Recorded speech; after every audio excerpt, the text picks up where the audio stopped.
Buenos días, en este vídeo vamos a ver qué tipo de opciones nos permite la solución ARIS. ARIS permite que distintos usuarios trabajen contra el mismo repositorio de información. En este lugar es donde se almacena toda la información. Para ello se dispone de distintas carpetas que vamos configurando dentro del proyecto para ir almacenando de una forma organizada la información. Y para ello, previamente, lo que hacemos es configurar la solución para poder adaptarla a nuestras necesidades. Nuestras necesidades básicamente quiere decir que nosotros podremos definir nuestros propios símbolos, definir los atributos que queramos indicar para los distintos elementos de nuestra arquitectura, como un nombre, una descripción, un tiempo medio, un coste, etcétera. Muchos de ellos ya vienen por defecto, pero así podríamos crear adicionales. Y de igual forma, las conexiones de los distintos tipos de objetos, crear nuevos tipos de diagramas, representar nuevos tipos de objetos y con ello, al fin y al cabo, configurar lo que serían los filtros, que lo que permite es que el cliente únicamente tenga acceso al tipo de información que quiera realizar dentro de su proyecto. Una vez que nosotros hemos configurado nuestro filtro, o nuestra metodología de trabajo, estaremos ya en disposición de ponernos a documentar toda la información dentro del repositorio de información. La información es única, lo cual quiere decir que a medida que vayamos modelando, iremos reutilizando elementos de nuestro repositorio. Por ejemplo, si tenemos un organigrama en donde hemos definido una estructura de roles y elementos organizativos, esos roles serán los que iremos reutilizando en nuestros procesos, de forma que si cambia un nombre de un rol, automáticamente ese cambio se propagaría en todos los procesos en donde se estuviese utilizando y lo mismo ocurriría con elementos tipo sistemas, documentos de entrada, salidas, riesgos, regulaciones, etcétera. Para modelar la información disponemos de dos tipos de cliente. Uno, el cliente pesado, que tengo en este momento en pantalla, en donde básicamente lo que haríamos es decirle nuevo, modelo, seleccionaríamos de todas las posibilidades que tendríamos dentro de nuestra metodología aquel tipo de diagrama que mejor se ajusta a nuestras necesidades, le daríamos un nombre y a partir de aquí iríamos reutilizando objetos, ya sea de nuestra paleta por medio de la paleta de símbolos o arrastrando objetos de nuestro repositorio de información que tuviésemos previamente creado. Aquí localizaríamos el objeto, lo arrastraríamos y lo estaríamos incluyendo en este diagrama. De igual forma, si nosotros, por ejemplo, ponemos aquí un objeto y le damos un nombre, podríamos punchar aquí para localizar el objeto que ya existiese y utilizarlo en nuestro diagrama. Todos estos objetos disponen de unas características, unas propiedades que previamente habremos configurado en la metodología y luego nos permitirá será documentar según lo que hubiésemos definido. Por ejemplo, para una tarea podríamos indicar un nombre, una descripción, un tiempo medio, un coste y una serie de información adicional, como por ejemplo vínculos a documentos externos. Para modelar la información también podemos disponer del cliente ligero.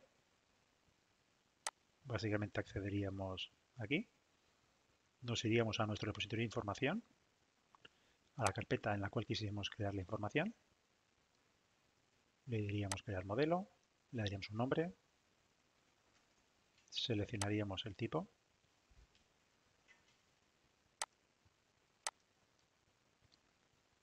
y aquí dispondríamos de la paleta de símbolos para el tipo de diagrama en cuestión, en este caso un BPMN, y básicamente lo que haríamos sería arrastrarlo a nuestra pantalla, darle un nombre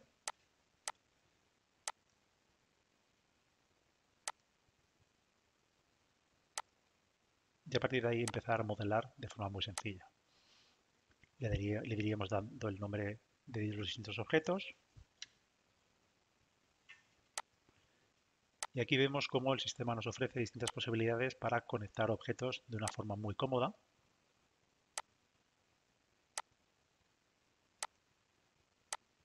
y que nos permite ir incluyendo distintos objetos entre medias de una forma automática, alineando con el resto de objetos, lo cual nos permite crear los diagramas de una forma rápida y completa. A su vez, a cada uno de estos objetos, como acabo de explicar, le indicaríamos los distintos atributos.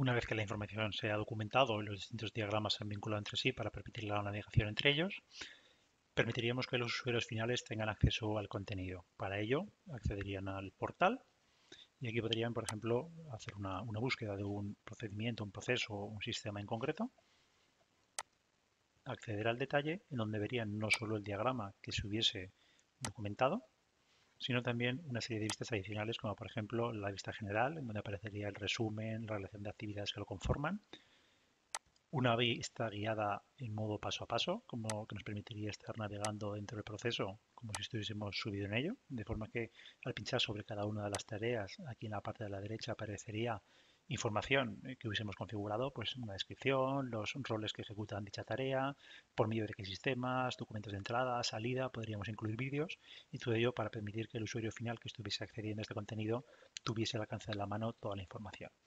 También, por ejemplo, podríamos ver la información del diagrama en forma de tabla, como por ejemplo para visualizar la relación de roles que participan en el proceso junto con la relación de tareas y que nos diga qué rol ejecuta cada una de esas tareas. Obtener también la matriz RACI. O, por ejemplo, si en este diagrama tuviésemos vinculados una serie de documentos, tener un listado de todos ellos y desde aquí tener acceso a dichos documentos. En caso de que tuviésemos permiso para visualizarlos, se abrirían. También se permite que un usuario que estuviese visualizando el contenido, en caso de que tuviese permiso de escritura sobre dicho diagrama, permiso de edición, podría pulsar aquí, editar el diagrama, se abriría en modo edición y desde aquí podría hacer el cambio que considerase oportuno. Le daría a guardar y el cambio ya estaría implementado. Aris trabaja sobre un único servidor, de forma que a medida que la información se va modelando, dicha información ya va estando pública y es visible para los usuarios finales siempre que se quiera. Aris permite un gobierno, de forma que muchas veces lo que se hace es hacer unos cambios, pero esos cambios no están disponibles hasta que son aprobados y una vez que ya son aprobados, la versión final es la que físicamente es visible para los usuarios finales. Si nosotros volvemos a cargar este diagrama, en modo visualización, aquí ya tendríamos visible el cambio que acabamos de realizar. Sobre este diagrama podríamos hacer comentarios. Aquí habilitaríamos lo que es la lista de comentarios para proporcionar feedback sobre este elemento que estamos visualizando en pantalla, sobre este diagrama, para que el resto de usuarios opinen al respecto y en definitiva estemos proporcionando feedback al propietario de este proceso para que en base a ese feedback se nutra y proponga mejoras.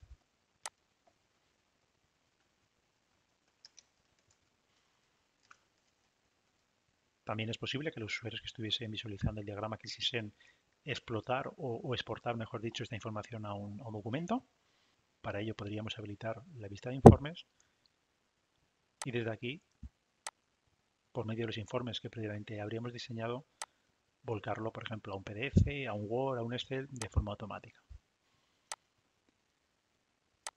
Con ello lo que permitiríamos es que el usuario modelador simplemente implementase los cambios en el diagrama y mantuviese la información actualizada y no tuviese que generar PDFs y colgarlos en una intranet para que los usuarios finales se los descargasen. Simplemente tendría contenido documentando horarios y aquellos usuarios que quisiesen descargarse o generar un PDF para tenerlo impreso, para llevárselo a algún sitio, pudiesen hacerlo solicitándolo bajo demanda y por medio de la plantilla de informe que se hubiese diseñado, obtenerlo en el informe deseado.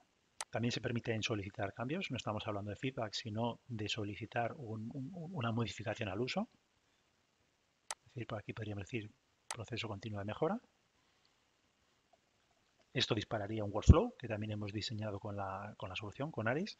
Y esto nos permitiría que, a diferencia de la colaboración que veíamos hace un minuto, por medio de la cual se comentaba un feedback, aquí lo que estaríamos haciendo es, en este caso, pues solicitando una modificación de forma oficial para que el responsable la analice y determine si es o no viable y si procede a implementarla.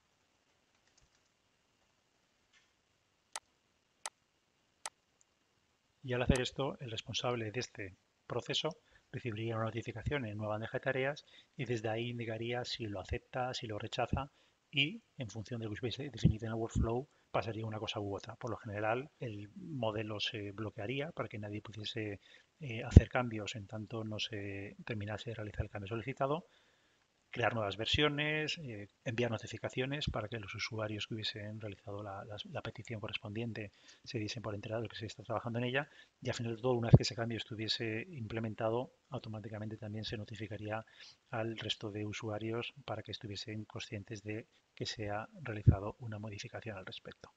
Y esto es lo que se llama gobierno. ARIS permite documentar todas las capas de la arquitectura empresarial. Vamos a ver un poco las más principales. Podríamos documentar, por ejemplo, un organigrama a distintos niveles de detalle, indicando tanto unidades organizativas como áreas, roles, incluso llegando a nivel de persona, si fuese necesario. Podríamos documentar, por supuesto, todas las capas de procesos, empezando desde lo que es la cadena de valor y permitiendo navegar al mapa de procesos y, en definitiva, a todos los niveles que quisiésemos, hasta llegar, por ejemplo, al nivel de procedimiento, ya sea expresado en una notación más plana, con una única columna, indicando para cada tarea del proceso qué rol la ejecuta, con qué sistema, por medio de qué funcionalidad, documentos de entrada, salidas y similares, o bien en una notación tipo BPMN estándar de mercado, que a su vez también podríamos exportar hacia los motores de ejecución. Podríamos documentar, por ejemplo, nuestro catálogo de sistemas, donde tendríamos, por ejemplo, los sistemas agrupados por dominios, indicando, por ejemplo, qué aplicaciones utilizaríamos para el área de marketing, para el área de operaciones, y por debajo de cada uno de ellos tener acceso al detalle, por ejemplo, para indicar el tipo de datos que maneja este sistema, quién es el responsable, la tecnología que tiene por debajo, por ejemplo, el tipo de base de datos o sobre qué tipo de infraestructura corre. Indica también, por ejemplo, qué tipo de interface hay entre las distintas aplicaciones y estas interfaces documentarlas a más nivel de detalle, por ejemplo, indicando qué juegos de datos se manejan y por medio de qué protocolos.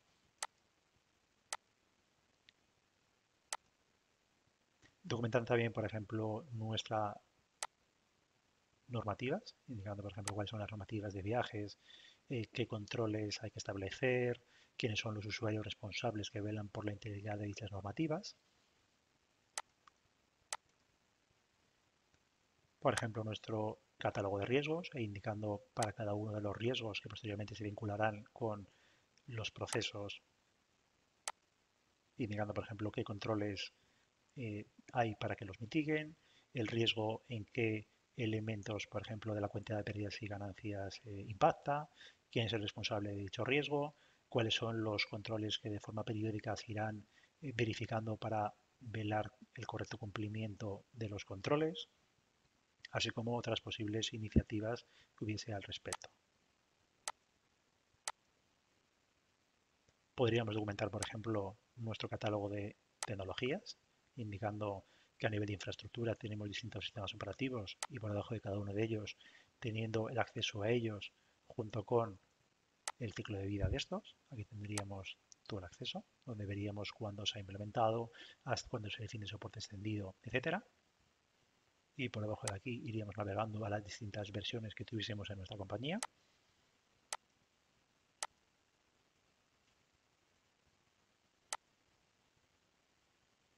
Por ejemplo, el catálogo de funcionalidades que demanda nuestro negocio y que a su vez estas funcionalidades serán las que ofrecerán los sistemas para dar soporte al negocio.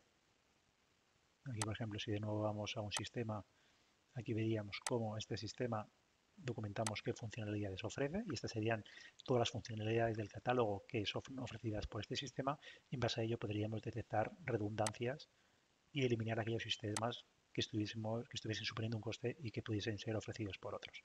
También, por ejemplo, podríamos definir nuestro catálogo de datos, donde aquí tendríamos el mapa de entidades de alto nivel. En definitiva, estos serían los datos que manejarían nuestros sistemas dentro de nuestros procesos y también a nivel técnico bajar a más nivel de detalle para tener especificado todos los atributos y relaciones entre las distintas entidades.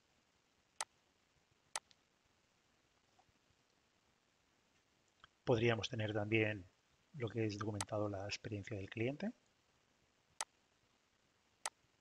Entonces aquí tendríamos los distintos pasos que tiene que dar un cliente a la hora de hacer, por ejemplo, una reclamación, una contratación, etcétera. Y para cada una de estas tareas encontraríamos o documentaríamos quién es el responsable de que esa tarea se lleve a cabo de forma correcta, en qué riesgos podríamos incurrir, cuáles son los documentos de entrada y salida de esa tarea, por medio de qué indicadores vamos a verificar el correcto cumplimiento de esa tarea. También podríamos indicar los puntos de contacto. Los puntos de contacto básicamente lo que nos permite es indicar qué tareas se definen como momentos críticos de verdad, es decir, aquellos casos en donde el cliente, en caso de que esta tarea eh, se lleve a cabo de forma incorrecta, podría abandonar la decisión de hacer, por ejemplo, una contratación o realizar un pago. Todos los diagramas permiten ser vinculados entre sí, de forma que nosotros en un proceso, al fin y al cabo, lo que tendríamos es información de la estructura del proceso, con las tareas, pero también con información de roles, de riesgos, de datos, de entradas, de salidas de sistemas y, en definitiva, de información de las distintas capas. ARIS permite la inclusión de cuadros de mando. Podríamos tener, por ejemplo, un cuadro de mando para tener la información sobre el nivel de acceso a la información que estamos publicando, o por ejemplo la gestión de las solicitudes que se hubiesen realizado para ver el nivel de cuántas han sido completadas y cuántas están pendientes, o cuáles son los procesos sobre los cuales se solicitan mayores cambios. Por ejemplo, tener información específica en materia de GRC, por ejemplo, para ver cuántos riesgos tenemos en nuestros procesos y la ubicación de los mismos dentro del mapa de calor. O, por ejemplo, si vamos a un diagrama en concreto, podríamos visualizar, en el caso de, por ejemplo, el Customer Experience Management, información para ver la situación general sobre, por ejemplo, cuántos procesos estarían afectados sobre puntos de contacto críticos, o por ejemplo, cuál es la experiencia general de los clientes. Estos cuadros de mando se diseñan también con la propia solución y los distintos gráficos o indicadores pueden tomar información tanto proveniente de ARIS, de algo que hubiésemos modelado, por ejemplo, para visualizar el nivel de sistemas que tenemos y cuántos van a espiar en un periodo concreto, o los sistemas que están dando soporte a un proceso, por poner un ejemplo, o bien información que estuviésemos leyendo de fuera, de un fichero de Excel, de un transaccional, en donde estuviésemos leyendo información que quisiésemos presentar en pantalla a través de estos cuadros de mando. Cuando accedemos al portal podemos navegar dentro de nuestro repositorio de información o, por ejemplo, ir aquí donde pone mi contenido. Aparecerían los distintos roles existentes y un usuario que, por ejemplo, tuviese el rol de asistente de finanzas, automáticamente pincharía aquí y aparecería todos los procesos en los que participa dicho rol para que desde aquí navegase a los mismos. O de igual forma, si ese usuario tuviese, por ejemplo, el rol de administrador activo en venta regional, pincharía aquí y aquí tendría el acceso a los suyos, de forma que un usuario podría localizar fácilmente los procesos que le aplica.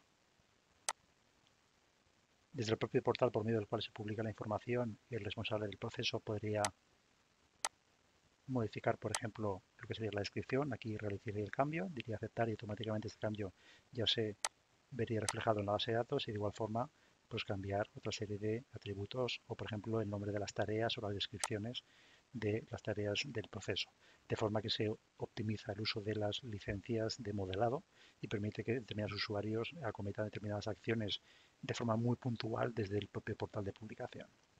Si volvemos a la herramienta de modelado, desde aquí también se podría definir, por ejemplo, lo que serían las consultas. Nosotros querríamos ver el impacto o, por ejemplo, querríamos determinar lo que ocurre cuando un determinado servidor se cae, por poner un ejemplo.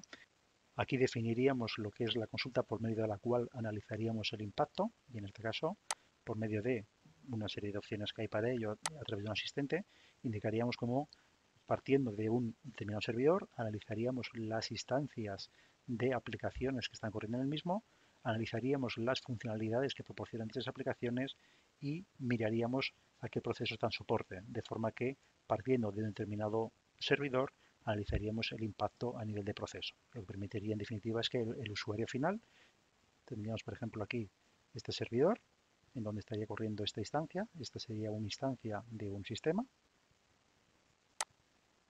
Sería la instancia de este sistema. Este sistema ofrecería estas funcionalidades y estas funcionalidades se utilizarían en los distintos procesos. Por ejemplo, en este caso, aquí se habría indicado cómo para llevar a cabo esta tarea se utiliza este sistema y en concreto se utiliza esta funcionalidad.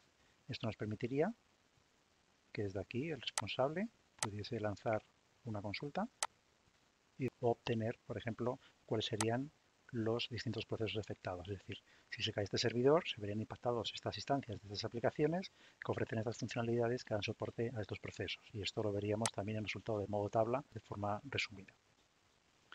También la solución permite simular. Por ejemplo, en este caso tendríamos este proceso en donde a mayores se habría incluido determinada información. Por ejemplo, para esta tarea se habría indicado que el tiempo medio de ejecución se distribuye según una distribución triangular con parámetro alfa 2, beta 5, etcétera. O, por ejemplo, habríamos dicho que este departamento, que está formado por 2 empleados y que trabajan en el siguiente horario, aquí en este caso habríamos dicho que empiezan a las 6 de la mañana y que trabajan de forma ininterrumpida durante 10 horas. Se habría indicado, por ejemplo, también que hay un punto de inicio que sería este evento, que sigue esta distribución. Es decir, aquí, por ejemplo, se habría definido que los lunes, a partir de las 7 y durante un periodo de 10 horas, se reciben 4 instancias de este proceso. Los martes, al mismo horario, se reciben 10, los miércoles 10 y así sucesivamente, de forma que fuésemos configurando la forma en la que dicho proceso se va ejecutando. Y así, por ejemplo, también en cada una de las tomas de decisiones, aquí habríamos configurado la probabilidad por medio de la cual se va por un camino o por otro. Una vez que está definido el proceso, en donde, como acabamos de ver, básicamente a partir del proceso definido lo hemos alimentado con determinada información, no solo a nivel de tiempo, sino también a nivel de probabilidad, a nivel de frecuencia de distanciación, a nivel de costes. Por ejemplo, podríamos haber dicho que cada hora trabajada por este departamento supone un coste X y cada hora no trabajada supone un coste Y. Una vez que hubiésemos definido este proceso y hubiésemos alimentado con información adicional en lo que atañe a tiempos, costes, etcétera, pues haríamos aquí. Previamente habríamos definido cuánto tiempo vamos a simular. De igual forma habríamos indicado si, por ejemplo, queremos simular no solo este proceso, sino los distintos procesos que ejecutan los elementos organizativos que participan en este proceso. Aquí le daríamos lanzar. En este momento vamos a ver cómo hay una serie de bolitas que empiezan a entrar por aquí, que lo que emulan serían las distintas órdenes que están entrando en nuestro proceso. Y aquí vamos viendo cómo hay una serie de números alrededor de los distintos objetos que representan las órdenes que están pendientes de ser procesadas, las órdenes que están procesadas, las órdenes que están llevando a cabo cada uno de los elementos organizativos o cada uno de los sistemas. Y esto lo estamos viendo porque tendríamos la animación activada. Si nosotros desactivamos la animación, en este caso lo que es la simulación tiene lugar de una forma más rápida porque nos está mostrando la información por pantalla. Le diríamos aquí parar y aquí veríamos cómo, por ejemplo, digamos, todos estos números se van actualizando. Y esto lo que viene a representar, por ejemplo, aquí son una serie de eventos que es un poco lo que determina los cuellos de botella, tasas de utilización y demás. Por ejemplo, en este caso, si nos vamos aquí a lo que es la parte de tareas, aquí veríamos, si lo ordenamos, obtendríamos cuáles son las tareas que suman los tiempos de espera mayores. Y esto sería una forma de identificar los cuellos de botella. Por ejemplo, en este caso, esta actividad sería uno de los cuellos de botella que habría que analizar a qué se debe, si es por falta de recursos, si es una tarea demasiado larga en tiempo que sea susceptible de ser automatizada, y bueno, es una forma de poder identificar los cuellos de botella y ver a qué se debe. Aquí, por ejemplo, podríamos ver lo que son los distintos elementos organizativos que participan en nuestro proceso y aquí, por ejemplo, ver cuál es la tasa de utilización. En este caso, este departamento estaría siendo utilizada al 87%. Si nosotros esto, en vez de haberlo parado tan pronto, hubiésemos dejarlo simular durante mucho más tiempo y hubiésemos tenido muchos más elementos organizativos, podríamos ver cómo es la distribución de la carga de trabajo para los distintos roles involucrados y a partir de ahí definir si nos interesa pues distribuir la carga de trabajo, incluyendo usuarios adicionales o haciendo un balanceo de cargas pasando de personal de un cargo a otro y de alguna forma poder ir simulando este proceso con distintos escenarios.